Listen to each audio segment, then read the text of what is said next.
Hey everyone, I'm here with cross-eyed Harriet today.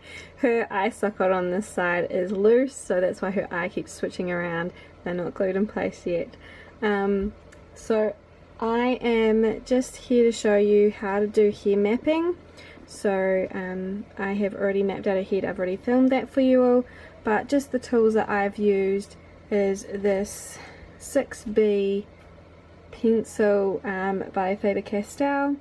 You need to use the 6B lead that I have been told. I have used normal pencil lead as well and I've had no problems, but I decided to actually buy this just because it was recommended, and I use an eraser to rub out any lines that I've made a mistake on. I used to use a really nice pencil that was a watercolor pencil in white. A lot of people use chalk, but I've just found that chalk doesn't work. As you can see, her head's gone white here. You'll see that in the video maybe. Chalk doesn't work well on the vinyl when there's no sealant there. So I only seal the heads to this line roughly here, so this is all sealed, and then this is all not sealed because I find that sometimes sealant cracks, so when you're putting the holes in, so I prefer not to seal.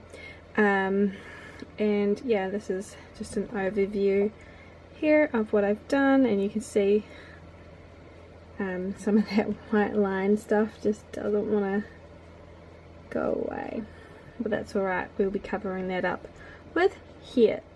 So if you want to see how I've done her hairline, stay tuned. So with the hairline, I always start in the middle of the forehead and place a mark where I want it to end. I always go back further than I need to, just in case I like where it's sitting. With a toddler such as Harriet, I like to have it back a little bit further, just in case I decide to give her bangs, and we'll see how her hairline goes. I then put lines by the ears of where I want it to go. It's kind of like dot to dot. I then add those together so they all join together in the end in the decided hair line that I want. Hers is very round looking, simply because I didn't want her to have the angled peaks kind of thing like a newborn hairstyle, because she is 6 months old. So I'm just adding them and joining those lines together. Now I do have a little bit of problem sometimes getting these to look even, and on this case I had a lot of problems with this pencil, so that's why I stopped working with it. I was actually rubbing off her paint. That was just, this pencil is just, I'm going to throw it in the bin. So it was supposed to work on all types of things, and it worked alright. It rubbed off the paint, that's why she went white in that area, but it's okay. We're going to hide that with here. I ended up going back to my trusty pencil because this chalk pencil was rubbish and I didn't want to work with it anymore in case it ruined her any further.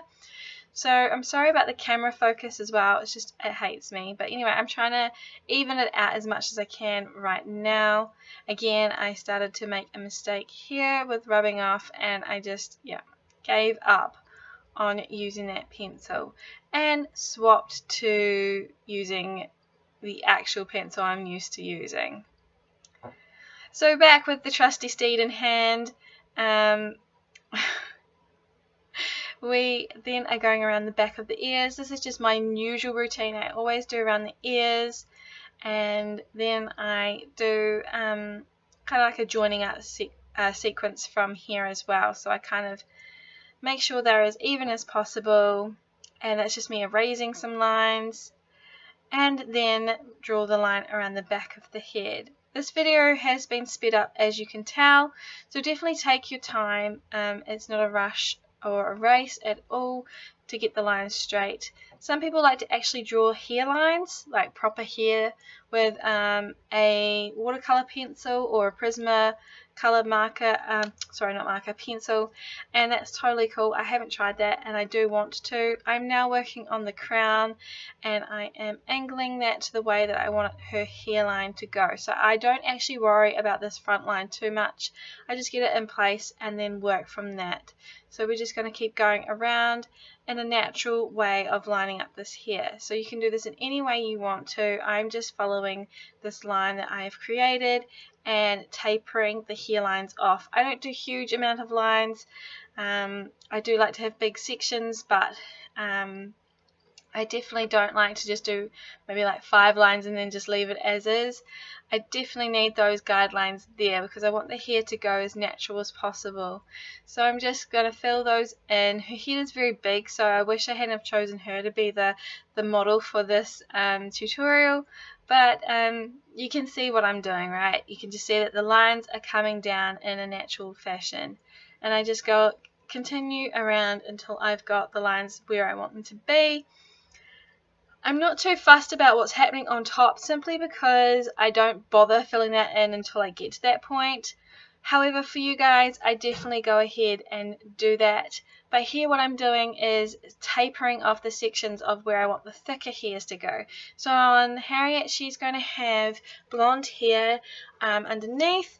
And on top, she's going to have a strawberry blonde kind of hair. She's going to have hair like I did when I was a kid. So when my hair was changing, color was around this age of hers. So I decided that I would give her the same kind of hair. So there'll be some orange tones added in. And I want to separate that away from where the rest of the hair is going to be. And I'm just going over those horrible chalk lines with my actual pencil now.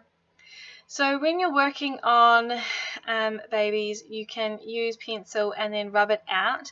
However, the longer the pencil is on there, the more likely you are to have that very, very faint pencil line. So I do suggest that you use a pencil that is similar to the hair color that you're going to put on, and that is why a lot of people use the watercolor or the Prismacolor pencils. I definitely need to get some of them in stock, but this is basically what I do. We are now ready for hair for at least around the back and the sides, and I will be filming that for you as well in stages. I hope that you enjoy this video series, and I'll be back with the next update very soon. Thank you. Bye.